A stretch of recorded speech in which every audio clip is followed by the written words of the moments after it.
You've got some nerve thinking you have the right to marry my son. I will never, ever allow a person such as yourself to get married to my Eugene. Do I make myself crystal clear? You are never welcome in this house again. A mere peasant such as yourself has no business setting foot in a home like ours. Wow, when I saw the notification that you had texted me, I was expecting to see an apology. Since you threw a cup of tea all over me and chased me out the door, this was quite the experience. I've never met someone so willing to out themselves as a sociopathic comic book villain before. And why would I apologize for doing any of that? It was all for your benefit. I had to make sure you were aware of your position in society. You should be thanking me, if anything. Excuse me? Just what do you mean by my position in society? I'm sorry. Is English not your strong suit? I thought it was perfectly clear what I meant. In this world, you're the kind of person that gets things thrown at them when they don't know their place. Does that make things clearer to you? Or will I have to dumb it down even more to make you understand? Honestly, you can't even comprehend basic English. How did you ever get the idea in your head that you were worthy of my son? The issue isn't my English. The issue is your nonsensical logic. First thing, my family isn't poor, so you're just plain wrong on that point. Second, even if I were poor, that wouldn't give you the right to physically assault me for coming into your home when invited. How adorable.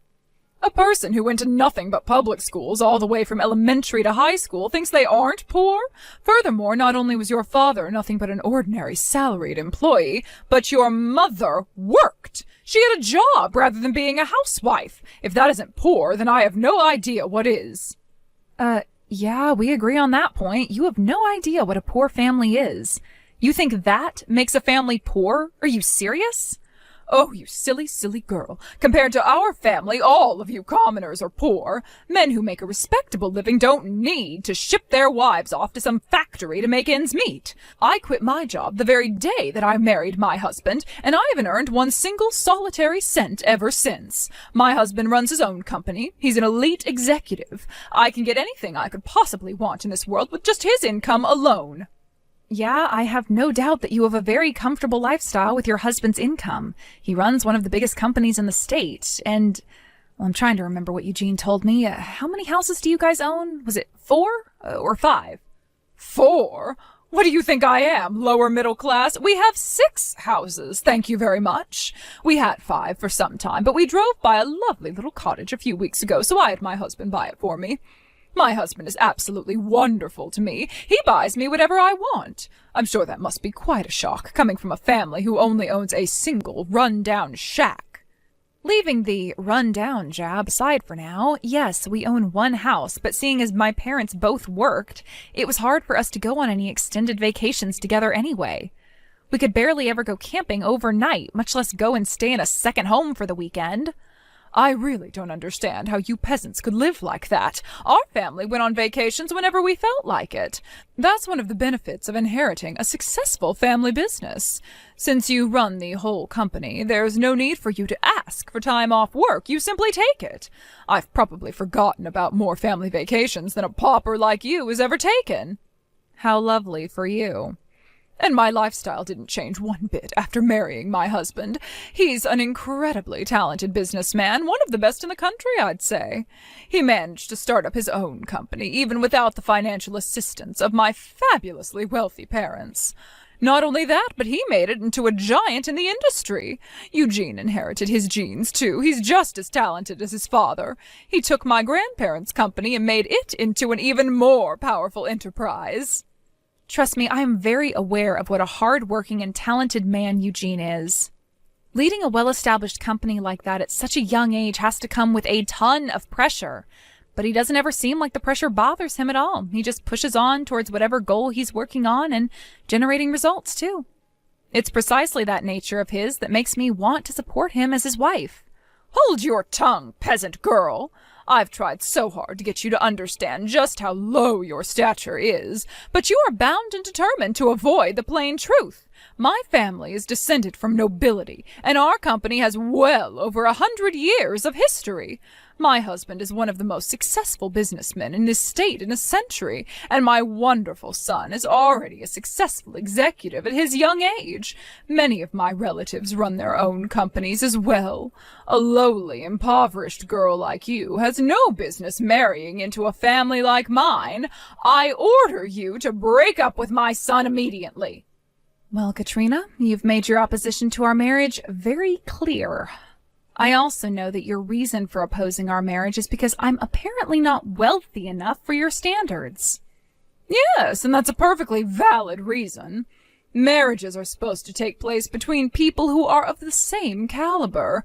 You, my dear, are simply not up to snuff. I won't let you have my son. Don't think I don't know that you're only marrying my son for his money, you vile, greedy little girl. Okay then, fine. We'll call the engagement off. Good. Now never come anywhere near our house again. If people see you in the area, it'll cause local real estate values to plummet. Understood. Goodbye, Katrina. Alina, is it true? Are you really breaking off our engagement? My mom just called me over. She said she had something really important to talk to me about, and she told me that you accepted her request to break off our engagement? Please, Alina, tell me that isn't true. No, it's the truth, actually. The way she was talking to me, it just made me so sick to my stomach. I couldn't just sit back and take it anymore, so I decided to put our marriage on hold for now. Alina, I am so sorry for the way my mother spoke to you today. Don't worry, I'm gonna have a serious heart-to-heart talk with my mom about this. I'll have her apologize to you in person. So please don't do this. Don't break up with me. You're the only woman in the world for me. There's no one else I'd rather marry. I really appreciate you saying that, Eugene. It makes me so happy to have a man love me the way you do. But I'm sorry, I just can't get married while the mother of the groom is so desperately opposed to the marriage. It just wouldn't work out. I had no choice but to call off the engagement. But Alina! Don't worry, Eugene. Everything's gonna be all right. Remember, I'm only calling off our engagement for now. I didn't say for good. Wait. Really? So we're not breaking up? She said to call the engagement off, so I did. It's as simple as that. My long-term plans remain unchanged, however. I still have every intention of marrying you. We're going to be together forever, Eugene. It might just take a wee bit longer than we originally planned. That's all. Really? You mean it? So it's not that you don't love me anymore? Not at all. I still love you just as much as I ever have. I just can't get over what a stupid reason your mother has for opposing our relationship. Seems like she needs a little bit of convincing. If I can convince her that I'm a fitting wife, all our troubles are solved. I'm going to make her an offer she can't refuse, so they say. When I'm through with her, she'll be begging me to marry you. Alina, why are you quoting a mafia movie? What are you planning to do to my mother? You're kind of scaring me here. To be honest, I haven't come up with a concrete plan yet, but I have a couple of ideas I'm working on. Well, okay, but just as long as that concrete doesn't end up on my mom's feet, got it? Seriously, though, I don't think you need to be so concerned about having my mom's consent or not. Why can't we just ignore her? She'll come to accept it sooner or later if we just push forward. Plus, my dad is super supportive of us. I'm sure if we told him we wanted to elope, he'd give us his blessing. Yeah, that is one option we have available to us, I guess. But my pride won't allow me to take the easy way out in this situation. I'm going to prove to your mom that I'm the only woman out there who's good enough for you. Wow. You know, you're typically kind of quiet and avoid confrontation, but man, when you get your mind set on something, there's nothing in the world that could stop you. All right then, Alina, if that's the way you feel, then you go ahead and do what you need to do. We can put our wedding on hold for now, like you want, but if it's all right, could we work together on convincing my mom to accept our relationship? I don't want you to have to do it alone. Thanks, Eugene. I appreciate you being so understanding. My goal is to have everything settled before the end of the year.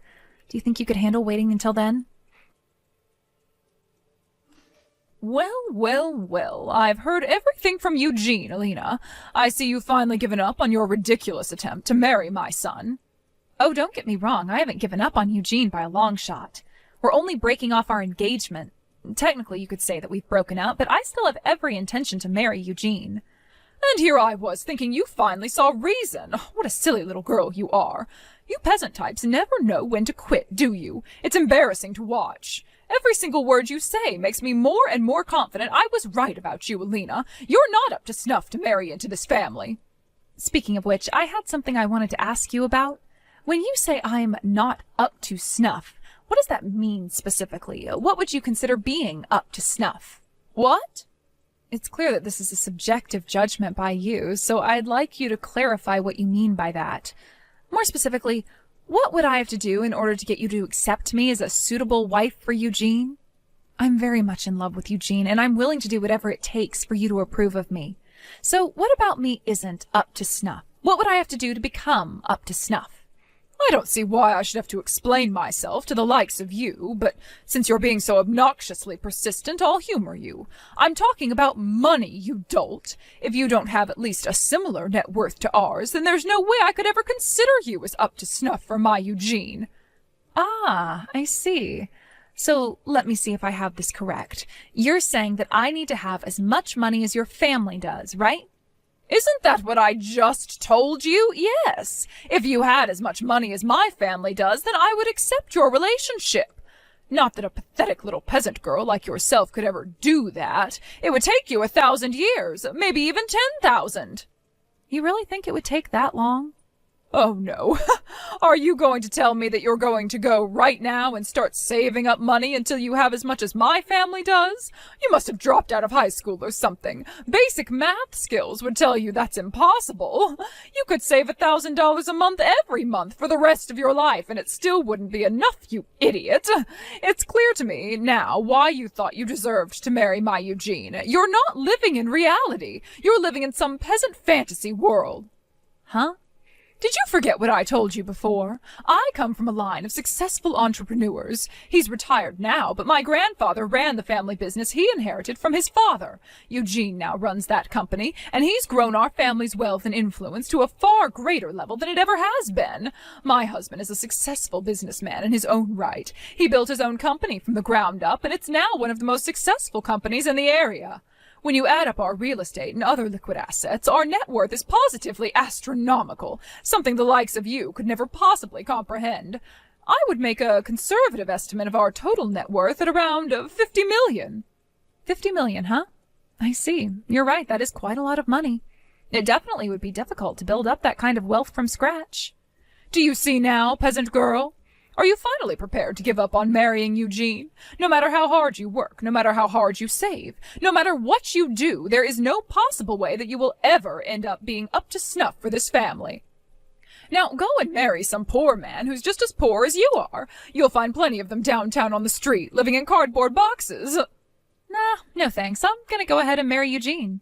After all, my family meets your criteria of being up to snuff, so you shouldn't have any problem with us getting married. Isn't that great news? What on earth are you talking about?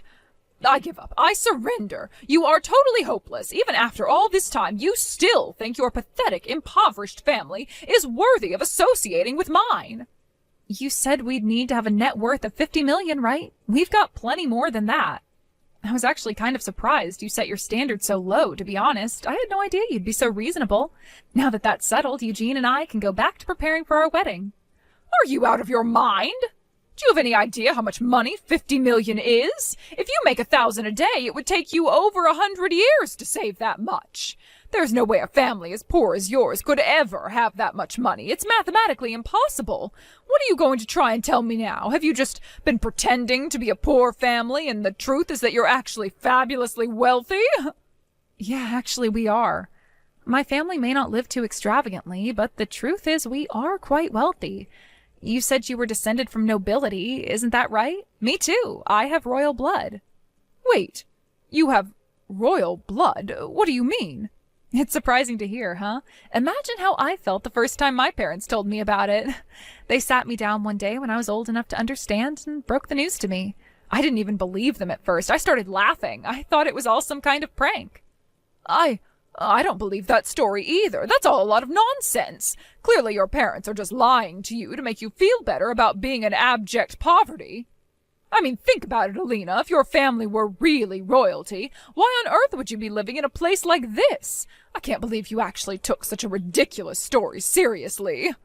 Believe it or not, it's the truth. But my grandfather was actually a member of an Arabian royal family.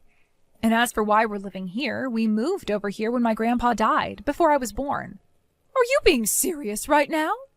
My grandmother was from around here, but she went on a trip in the Middle East after graduating from high school.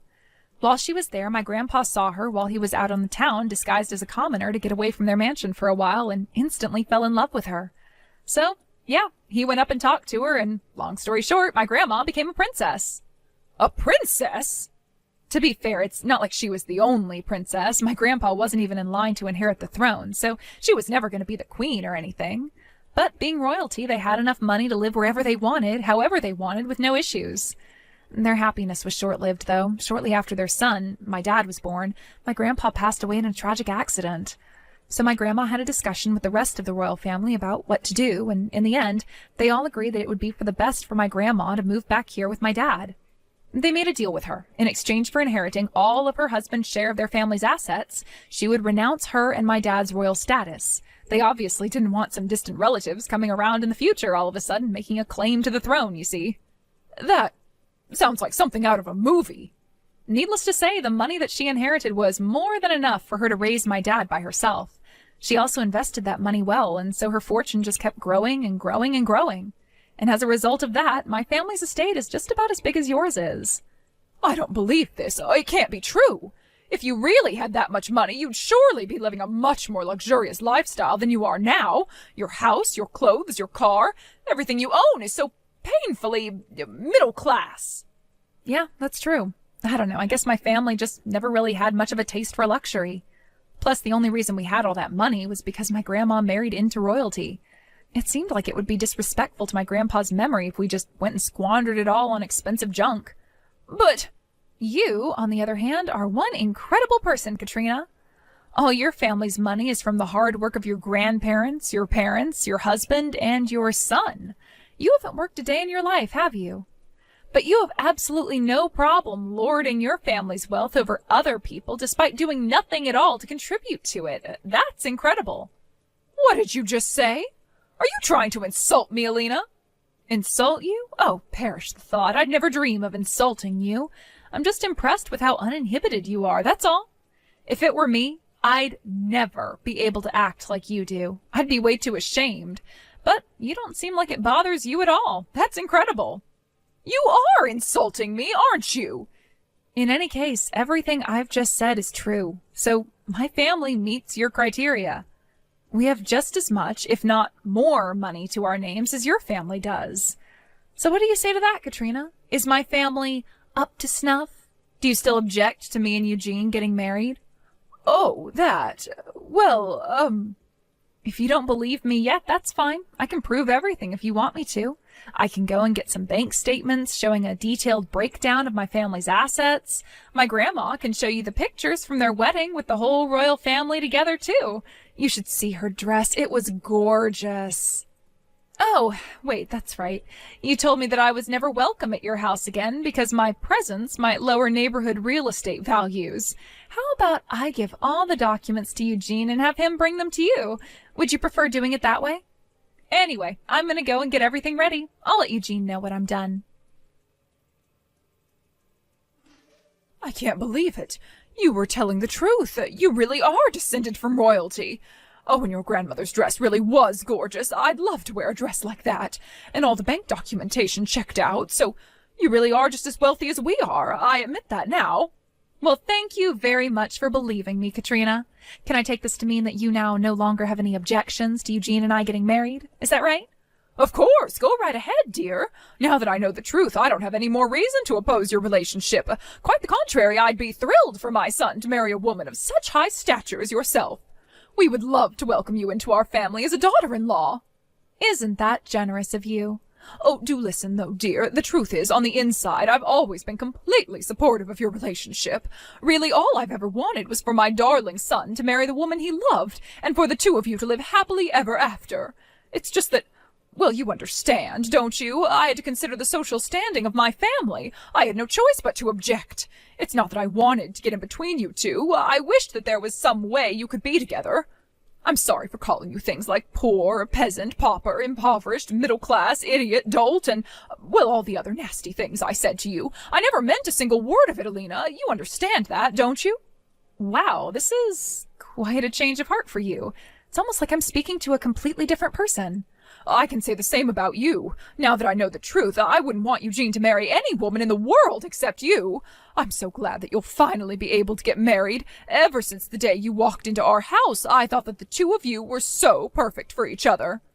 Well, thanks for that. Although it seems odd that you would throw a cup of tea all over the woman who you thought was perfect for your son. Oh, that silly old story. Oh, let's just forget that ugly incident ever happened. What's important is that now you and my son are getting married. So we need to get working on planning the wedding right away. I'd say this calls for a lavish celebration. We're going to have a wedding fit for a princess. Nah, that's all right. We're gonna have a small, simple wedding with just the immediate family members. Me and Eugene don't really care that much about fancy food, decorations, that sort of thing. Don't be ridiculous, I insist. We're going to have a wedding that puts your grandparents one to shame. After all, neither of our families are hurting for money. We should have the kind of party that people of our economic class have. Really, Katrina, it's fine. We don't need that. We don't want that either. I have a friend of a friend who knows the designer who designs dresses for a number of Hollywood actresses. We'll have them make your dress. And of course, I'll want a dress too. What do you think, Alina? What kind of dress are you going to buy for me? Oh, do you think you could ask for one of your grandmother's in-laws to make me one? Hold on. You want me to buy a dress for you? Well, obviously, yes. After all, I did consent to you marrying my son, didn't I? You want to show your appreciation to me for that, don't you? With a fortune like yours, you can surely afford to splurge a little on such a special occasion. I'd say something in the neighborhood of 30,000 would suffice. I'm not spending $30,000 or even $300 on a dress for you, Mom. I'm not even going to invite you to our wedding, so leave Alina alone. Never bother her again. Huh? Wait, did you just call me Mom? Eugene, is that you? Are you with Alina right now? Yeah, I am. We've been having an important talk about our future, and we've made our decision. I'm cutting you out of my life, and we're just going to have a small wedding for our immediate family. Nothing that we do from now on is any concern of yours, so don't butt into our affairs. Eugene, what are you saying? You're cutting me out of your life? You can't do that to me. And how can you refuse to invite your own mother to your wedding? Why are you acting like this all of a sudden? You want to know why, Mom? Go ahead and think back on everything you've done to us so far. You've done nothing but insult, demean, and mock my fiancé, the woman who I chose to spend the rest of my life with. Not only that, you threw a cup of tea on her and threw her out of the house. Honestly, I don't know where you get off even thinking you have the right to talk to Alina at all after doing something like that. But I just told Alina that I didn't mean it. I never wanted to oppose your relationship. I just had to. Everything I did was to protect you, Eugene. Oh, shut up. I don't want to hear any more lame excuses out of you, Mom. It took way too long, but I'm grateful that you finally came to accept the fact that we're going to be together. That doesn't change anything, though. Once Alina and I are officially married, I'm never speaking to you again. Eugene, no. When we have kids, you're not ever going to meet them. You're going to grow old, sad, and alone because of what you've done. And the best part, you're not even going to have all the money you love so much to keep you company. How can you talk so cruelly to your own mother, Eugene? And besides, you're wrong. I won't die poor and alone. I still have your father with me, and as long as I have him, then I won't be in need of company or money. Why would you say such a ridiculous thing? I wouldn't be so sure of that if I were you, Mom. I doubt Dad is going to be as willing to support you as you think he is. What? What do you mean? I mean that I'm not the only one who's completely fed up with you over this. Dad, Grandpa, and even Grandma are all just as furious at you as I am. I had a talk with all of them before coming here to talk with Alina today. Dad's considering divorcing you, and Grandpa is saying that he's hurt that you would be treating the wealth he built as if it were your own. What? Hold on. Oh, this doesn't make any sense. Divorce? Divorce? Why would that old fool go and say something like that all of a sudden? This isn't sudden. He's been thinking about it for quite some time now. But that's... It's true that we're wealthier than most people. We're literally the 1%ers people get so mad at these days. But you've been looking down on and mistreating other people just because of our economic status. Every snide remark you've made about people with less money than us has pushed Dad one step closer to where he is now. You haven't noticed? You sleep in the same bed as him. I had no idea. But, wait, he always told me that I could buy whatever I wanted, go wherever I wanted, do whatever I wanted. He even bought that lovely cottage for me just a short while ago. That was just his way of not having to deal with you. He was just saying earlier that it gives him a headache just having to talk to you these days. He did? And think about it, Mom. Why do you think Grandpa gave the company to me? Don't you think it was odd that he would completely skip over you, his own daughter, and hand ownership and control of his company straight over to me? Well, that's because I've never been much for working. All I've ever been is a housewife. Yeah, that's all you've ever done, and you can't even do that well. You don't even do the housework. You hire a maid service to do all of that for you. You've never shown any desire, interest, or capability of running the company. A skilled businessman like Grandpa could easily see that you'd run the company straight into the ground. So tell me, Mom, exactly what is the point of keeping you around anyway? All you do all day, every day, is spend our money and insult other people. But you weren't satisfied with that. No, you also had to butt into your son's relationship and try to get his fiancé to break up with him. Conversely, can you think of a reason for Dad not to divorce you? Well, why don't you take some time off from being an elitist jerk and think about just what sort of position you're in? All you are is someone lucky enough to be born into a wealthy family and marry a successful man. What would you do if you got kicked to the curb? You'd be living in a cardboard box by the day's end. No. Oh, this can't be happening. I can't get divorced at my age. I wouldn't be able to live the life of a commoner. It would kill me. Then I guess you had better do whatever you need to do to keep Dad from divorcing you. If that is, there's anything that you can do about it at this point. Oh no. Oh, this is terrible. What am I going to do? You should have thought about that before you went and tried to make my fiancé break up with me. And just to make myself crystal clear, I don't ever want you talking to Alina ever again. Do you understand that? We're not inviting you to the wedding, and you're not allowed to come to our new house once it's built. If you ever try to come and talk to us, I'll throw a cup of tea at you and throw you out the door, just like you did to Alina. Eugene and I finally got married and had the small family-only service that we wanted. Just like we told her, we didn't invite her to the wedding. Instead, she stayed at home doing housework all day by herself. I wonder how long it's been since she's actually done any housework by herself. She's used to having the maid service do everything for her. Seems that it was a massive shock to her system when Eugene told her he was cutting her out of his life. After that, she went to her husband and her parents and arranged a time for them to talk things out. First, Eugene demanded that she send me a letter of apology immediately. Second, her husband told her that she's on final notice. He wouldn't divorce her right away, but if she didn't change her ways, then he would divorce her in a heartbeat. Third, her parents said that she wouldn't receive a single penny of inheritance from them unless she got a job for herself. Like Eugene said to her in that last text exchange, her husband and parents were fed up with her too, and they weren't going to take it anymore. She's currently working on the cleaning staff at her husband's company. Apparently, he didn't just give her the job. She had to go through the interview process like everyone else. I hope this teaches her a lesson about the value of money and hard work.